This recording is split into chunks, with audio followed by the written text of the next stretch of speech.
Bro, angikho safe la. Asibele kini. Uzofonela uMasilandi. Yini kwenze njalo? Bro, I'm not safe here. Look at that guy.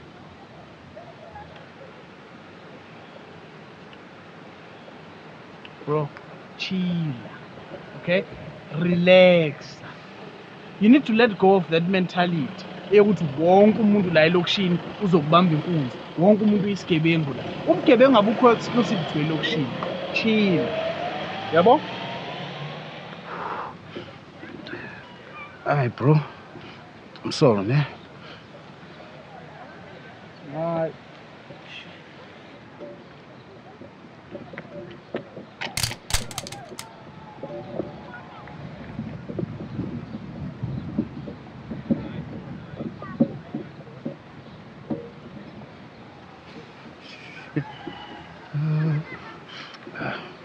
I must chill.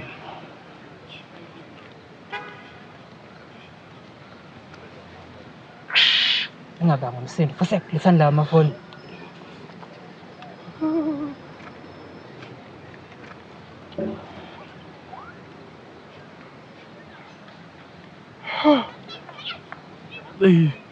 Yo. Ngiyaqala kungenza lento engenze namhlanje.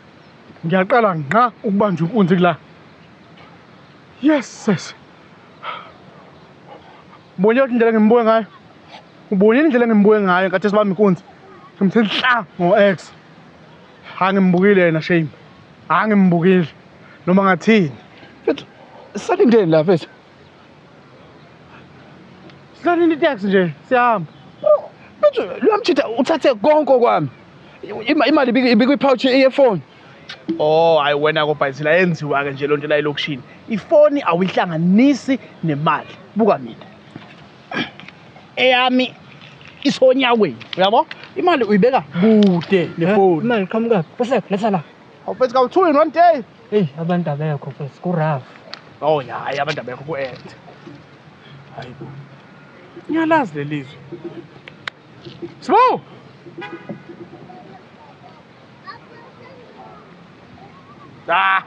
Usibu. Wait, man.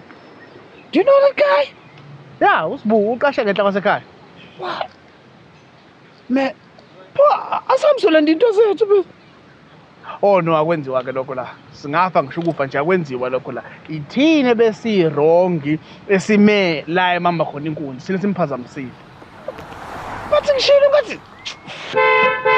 Oh man, angizwanga kahle. Nithi usibuni bamba inkunzi. Lo mfana omncanyana lokho. Impela usibambile. Oh, aw. Yabona kube kuyimina. In fact, ukube nina benimina mina ngiyinini. Ha ngiyakutshela. Ho. Ayi, tshela ayi. Ubuzokwenzani?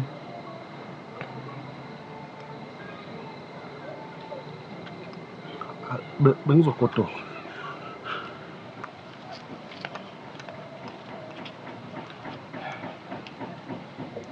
Awunawo u-2 pheze. Uyithathe yonke mina. Oh. Yeah.